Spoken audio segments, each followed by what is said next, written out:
I made choices in my life that were pathetic. I made choices in my life that wasted a lot of things. Precious years in your life, between 18 to let's say 30. Those years I cannot tell you where they went. I drank for almost 16 years. It haunts you. You sleep at night, you wake up. You missed out on a lot of things in life that you see people doing. People have families. People now are thinking about building their own houses. People are healthy. You are collapsing everywhere. You are sleeping in mutaros. That is when you start questioning what happened. I caused a lot of rifts in my family. There was a lot of disagreements between my wife and I because of petty things, things we can solve easily. I used to get a problem and run away and go and drink instead of facing it. Your child grows up from 1 year to 9 years. He's never seen you sober. He doesn't know you. It is sad.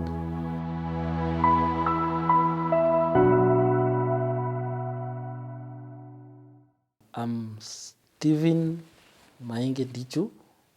I'm a recovering addict from alcohol and cigarette smoking. I've been in the alcohol and the smoking for 15 to 16 years. I came to the conclusion that it didn't help me after 16 years.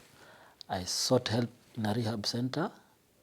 I did the program, and now I'm sober 3 years and hoping to strive for more. Right now I'm working on my relationship with others, my relationship with the family. It's not easy because expressing yourself in a sober way has not been normal to me. As I take this journey of sobriety, I would like to take as many people as I can, because this journey is done by many. You cannot do it alone. People who are not addicted may not understand why people are addicted.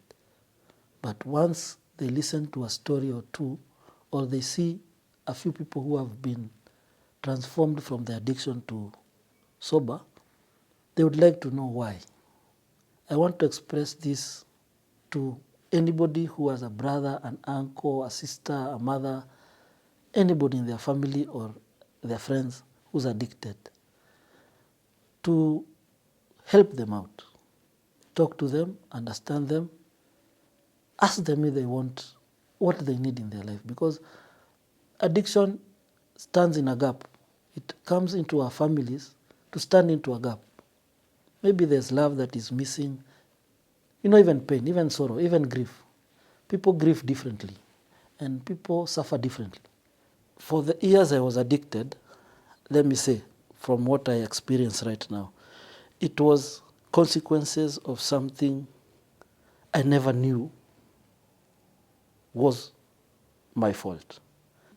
And there's a time my dad left the country and went abroad, so it was me, my mom, and my sis. So I'm growing up. You are the cowboy there, you playing. So there was no rules. Then my dad came back. Now he's this guy. He's serious. Serious, you have to study. And then the discipline in him, he's grown up. They have not grown up well off. So he's trying to make the best out of life. And then he knows education is the only thing that can make you get to. Now he has studied, he's a lecturer at the university. So to him, education is paramount. So my dad could beat me up because I went to play with others. They was wondering why. I want to tell parents, when you're disciplining a kid, let them know why. Okay? It is not automatic that this guy knows you're beating him because he failed in studies. Let him know why. Because just being beaten, you get used to being beaten. It got to a place I was beaten, I got used to being beaten, because now I know if I do this, I'll be beaten. If I do this, I'll be beaten. So sometimes we do it intentionally. You're not doing it to hurt him, but the consequences of this is being beaten. So there was that strife between me and my dad. So I was moved from this class, I was taken to that, I'm not doing well. Because now there's a rebelliousness that has started creeping in. So you start building a force behind you of hating somebody, whether it's a parent, you start hating somebody, you also don't have a reason for hating them.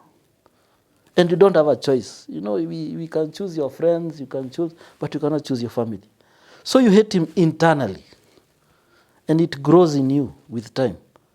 Some things we do as parents today, they might look, I'm being a parent.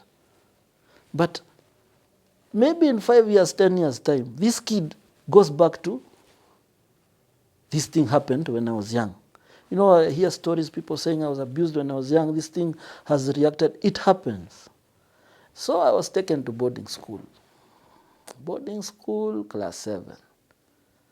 You see people are being visited by their fathers. They hug their sisters. They are hugging. This guy's being told you can drive the car from here to there. It is, and then you're like, what? These guys are living, but. So you're used to this disciplinarian. You don't even hug. You study, Now you go back home, you look at this guy and hate this life. Are we together? You go back home, look at this life, compare it with, you hate your life.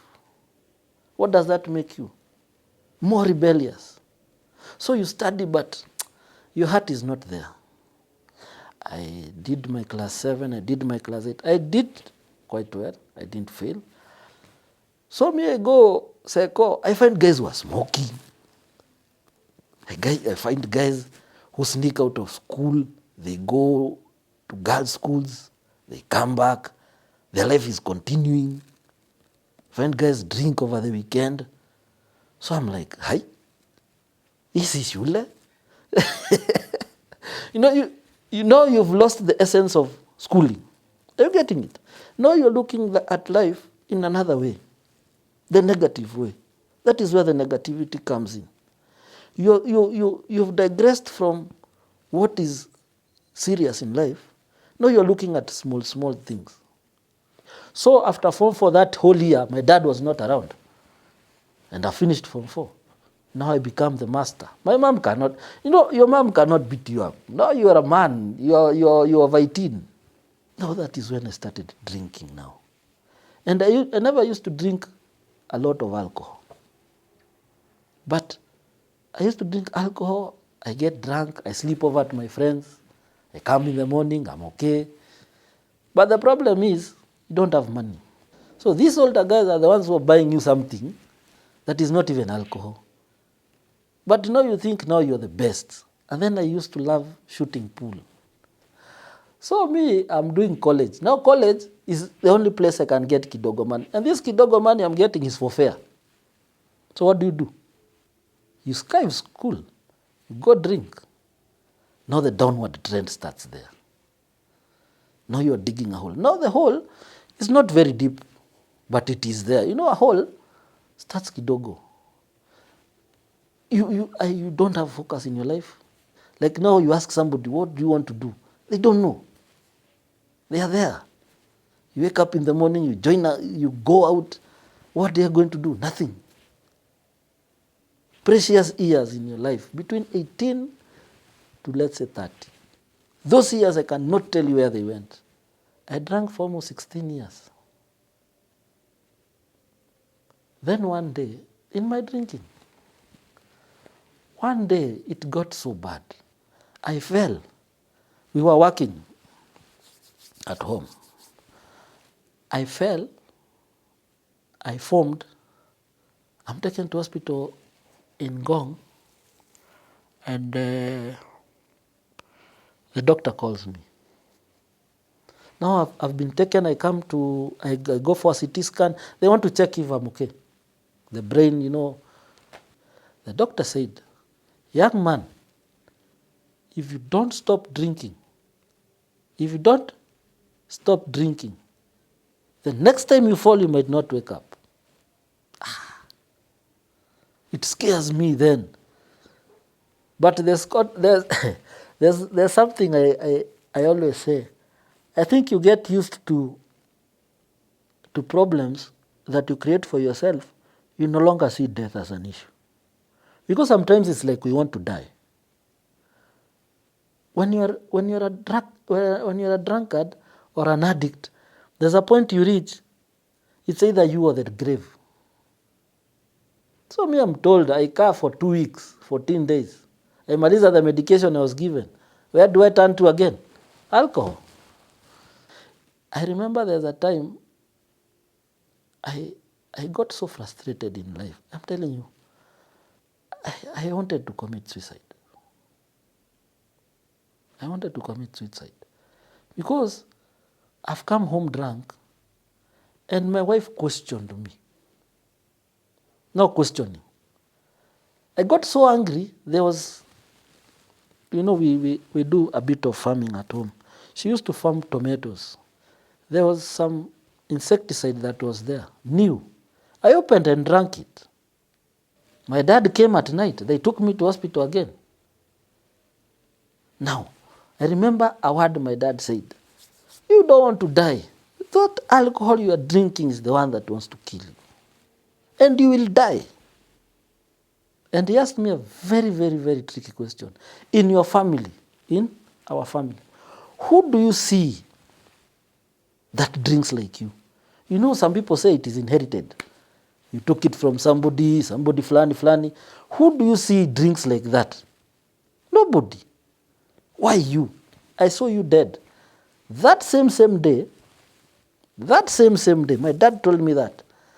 A friend to my mom, who was I think they pray together, called me and told me, I have seen you dead. The same day. My dad has told me in the morning. This woman tells me in the evening, I saw you dead. Whatever you are drinking, you will be poisoned by it. Those 2 words, those 2 people changed my life. My dad told me, do you want to go to rehab? I told him, "Ban, me, I want to go to rehab now." Do you want to go to rehab? I told him, now I'm going to rehab.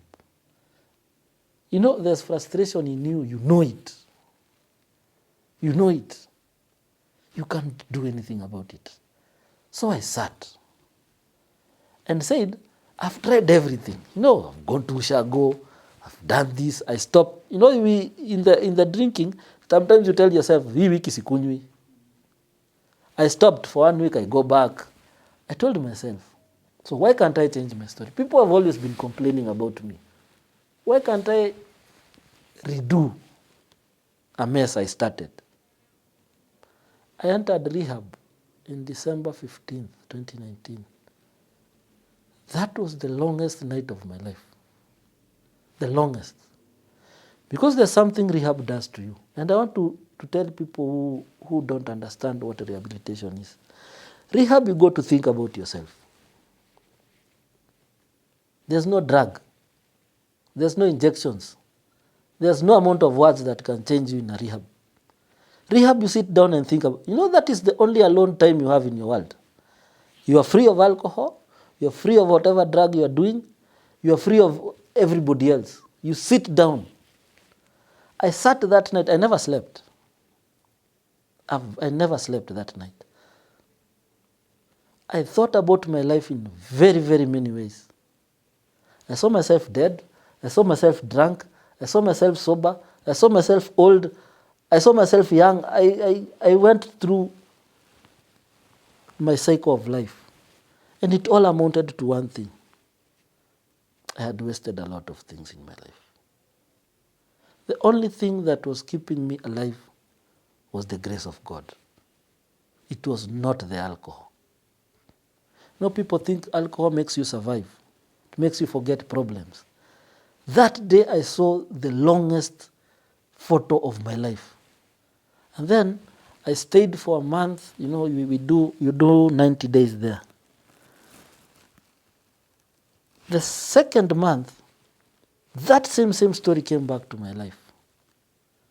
They came to visit. I remember they came to visit me when I was in rehab. I saw the happiness, and I saw I can speak to people. I saw my dad can listen. I saw I have not failed. I still have a family. You know, you get the positive from the negative. You see this hole. This hole is filled with negativity, a lot of sadness, a lot of, so it is dark. I cried when they left. And then I asked myself, was it worth it for 15 years? I made choices in my life that were pathetic. I made choices in my life that wasted a lot of things. I might be building myself up right now. But there's a picture you still have of what you did. It will never get erased in your mind. After you leave rehab, you live sober. You live okay. But you have to forgive some people, and you have to go and beg forgiveness to some people. Because there are some people you made live a life of standstill, waiting for you to get to, especially our families, our immediate families. We make their lives miserable. You hurt people who even don't deserve to get hurt. You have young children growing up. They see you every day looking that way. And then you expect this kid to grow up respecting you. I escaped very many things, death, being in prison. You know, you find yourself in prison in the morning. You don't know why. You wake up, you're bailed out. You go home. You go back there. You see. And these people who are bailing you out also have lives to live. You make people feel stressed that they don't know if you leave, you will come back. Because once you collapse once, you collapse twice. Maybe the third time you'll collapse, they'll find you in a casket somewhere. People don't want that. You see, when you have a very strong support system, some things are very hard to get to you. Some people think, since I'm drinking, nobody will listen to me. People think because I am the way I am, nobody will see me as. Let me tell you, once I got into rehab, I met different people. People who are from good backgrounds, people who are not from very good backgrounds, but we are all equal because we are addicts. What I enjoy the most now that I'm sober, I now have conversations that are creative. We now sit down and speak about things that help us. I won't say that now I am the best, but I come up with ideas that benefit us. I see things. My family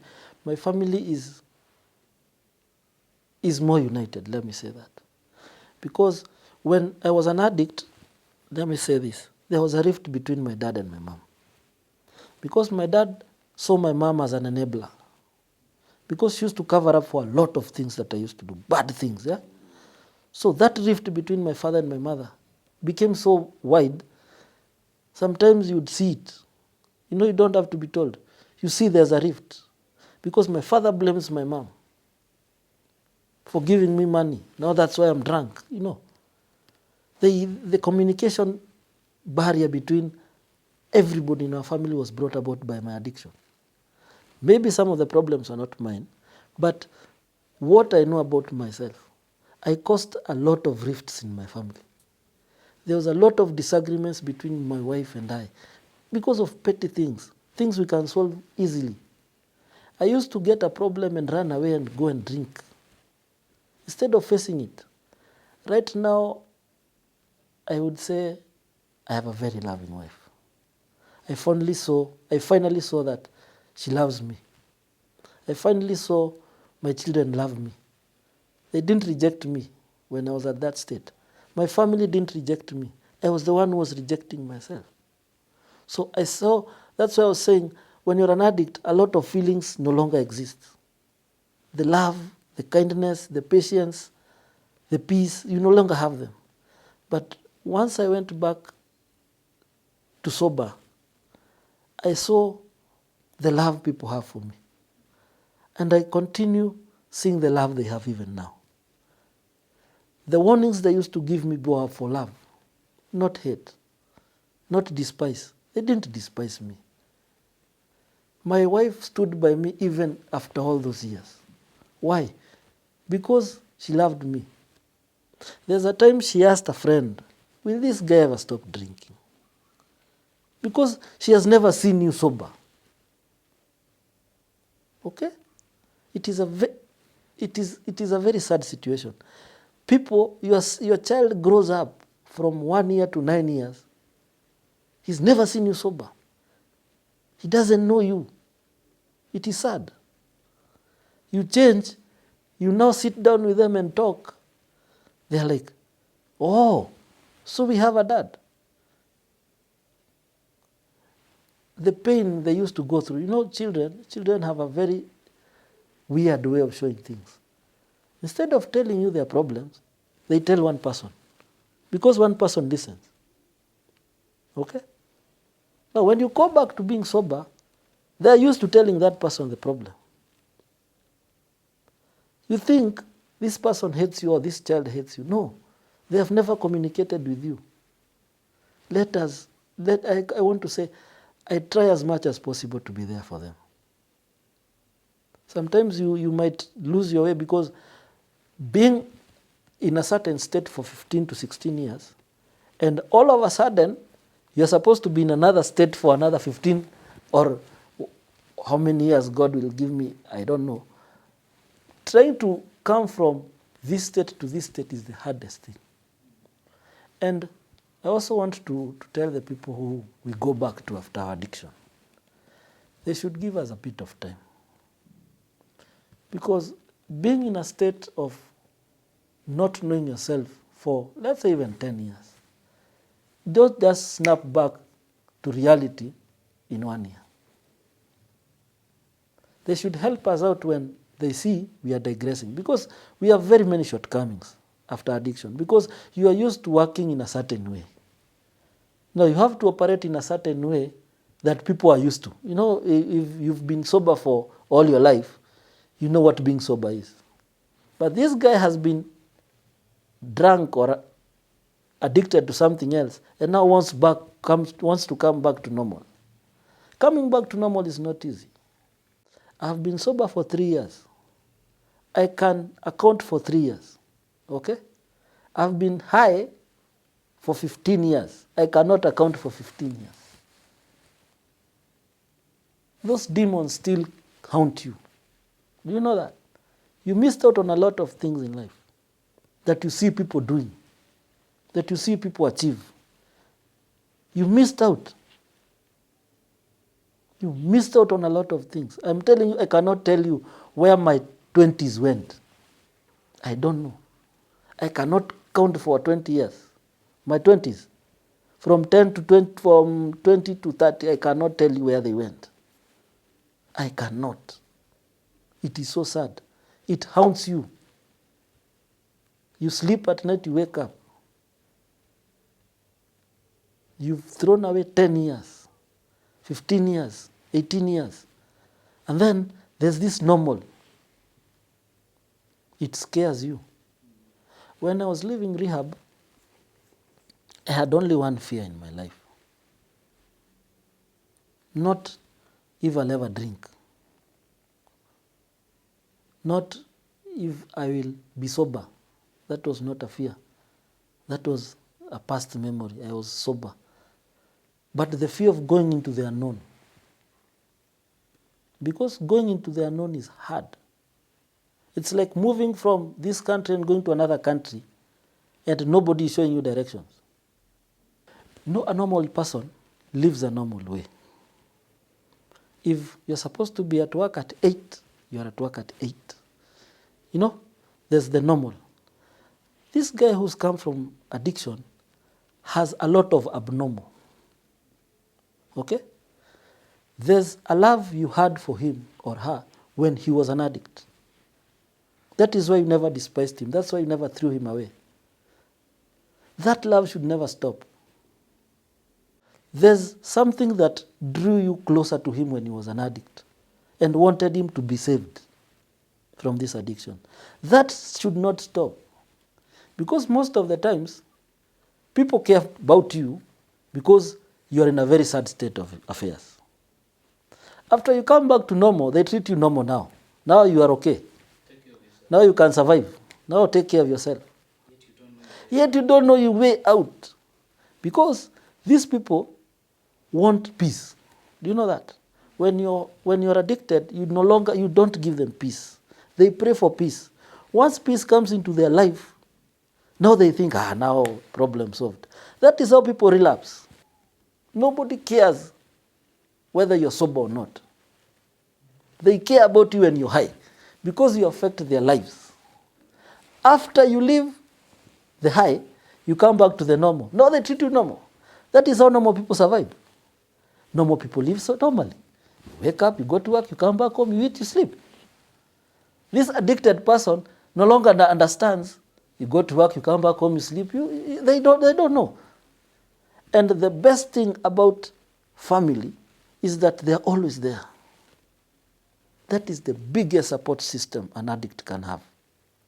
Most people suffer after moving out of rehab because they found now the family. Families say, we spent money on you, we wanted you to be sober, now you see you've wasted our time, you've wasted. How will you repay us? And you have the way we have supported you. It brings a rift.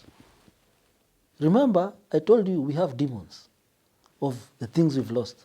You never forget. Don't think an addict doesn't know his life. They know. They know their life. And they know the mistakes they did. That's why they drink to forget them. Now you come. The only savior who is normal. We look up to normal people. I can say that as an addict. I used to look up to my dad. I used to look up to my friends who are sober and wonder, will I ever get there? And then I tell myself, I am too gone. Will I ever own something of myself? And then this guy comes in the evening and tells you that thing. You cannot amount to anything. You've become a useless person. You're just a disappointment. What do you think goes on in that mind? There was something bad, and then you've made it worse. So this guy contemplates a lot of things. He no longer sees addiction. No, he no longer sees alcohol. He looks at himself. When I was in my 20s, the years I'm saying I didn't know what happened, that is where most people are right now. And we have formed a culture of what do people think about us? What do people say about us? Watu watasema nini kunihusu? Kama sikunywi, kama sifanyi hivi. Remember, you are only in your 20s for 10 years.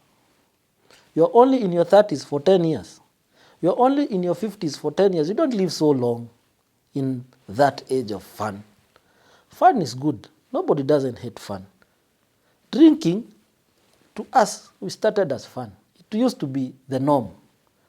But once you grow old, I won't say old is 30 or 40. You are as old as you think. Once you get to your 30s and notice, like I was saying, and notice people have done things. People have families. People now are thinking about building their own houses. People are thinking about starting a business. People are healthy. You are collapsing everywhere. You are sleeping in mutaros. That is when you start questioning what happened. And I always look at my life as what happens in the music industry. There was a time Nameless was Nameless. Now he's old. People hear you listening to Nameless, they are like, what are you listening to? The same thing happens to this culture. Now, what if you drink and unluckily, not like us, you don't get out of it? You need a generation. You need a gap. And remember, when you're drinking, you are hundreds of you in one club. But after, everybody goes to their own home. You don't live in your hundreds in your own home. Remember, when you're living alone and you're living in a quorum, that is what happened in school. But you didn't all go to the same high school. The same thing happens. Mtakunywa kwa klabu moja mkiwa watu 100. But nimekwambia kuna demon itakufuata nyumbani. Utakaa hivi asubuhi when you're alone, ask yourself, what did I do in my 20s? Hizo nguo unavaa saa hii, maybe next year zitakuwa fashion. Hiyo pombe watu wanacheza nayo saa hii. People are playing around with alcohol as if it's a friend. Alcohol has never been friendly. I won't tell people to go to church. I won't. But let me tell you, think very deeply about where you've come from and where you're headed. Friends are there for a season. Everything is seasonal. Everything is fashionable for some time. It is so sad, mlikuwa watu 20 when you're having fun and you're left alone having fun. Because that is what happened to me. We were very many having fun at that time. But kuna watu gutuka, some people find themselves in the process and they run away from it. And nobody tells you I'm stopping to drink. I didn't tell anybody. It was a decision I made by myself. How many people did I live in that world? I meet them every day. They ask me, what did you do? I told them I changed my life. I have no explanation. I cannot explain to you how. It is so sad to see guys at their 20s dying. Ati walikuwa wameenda kupati wakacrash na gari. That is a whole generation that is disappeared. Maybe you are the only kid in your family. Your father, your mother is looking up to you. Kumbuka mahali umetoka. Shida zile wazazi wako wamepitia. Wacha kufight wazazi wako. Your parents know better. They might look old school, but they have been through that journey. There's that one friend who listens to you, who's sober. Please talk to him or her. There's that one auntie. She doesn't drink. There's that one uncle who doesn't drink but listens to you very well, who understands you in a certain way. Find them. Express your fears and your dreams. Say why. Because let me tell you, when you don't talk about something, it kills you slowly. I can't explain it. The death you face alone is harder than dying when you are. It does not strike harder when you're alone. People don't understand why you died. If you tell a person, me, I'm at my, and there are very many ways that we've done these videos, a lot of them. People leave contacts. You don't have to go there physically. Just write somebody a text on WhatsApp. Tell them, me, I'm feeling bad. Seek help. There are very many avenues. You don't have to die. Death is not smart. Being dead is not smart. Because if you die, you just move. It's just you minus. We just remove you from a very big figure. So is it worth it? That is the question I ask people. Is it worth it dying for somebody else? Because if you feel bad about so-and-so, it is easier to leave them alone and take another path, not the alcohol path, salvation path. Look for one person, only one. I'm not asking you to tell everybody in the community that you have a problem. Look for that one person who listens to you a lot. Because when you live and people don't know why you died, you torment people forever. If it's your mom, who's the problem? Find that auntie, find that uncle, talk to someone. Express yourself. These stories, when we tell them because we also had that. I also had that path. I didn't know who to talk to. I didn't know where to find friends. But little did I know, the person who's beating me up is the only person who can help me out. The only family that I'm castigating for my drinking is the same family that I'll meet at the end of the day. Don't take your life for the sake of taking your life. Young men, find something that makes you stand out, not alcohol. You can do something that will make you stand out. Join a group. Help each other. But talking is the best solution.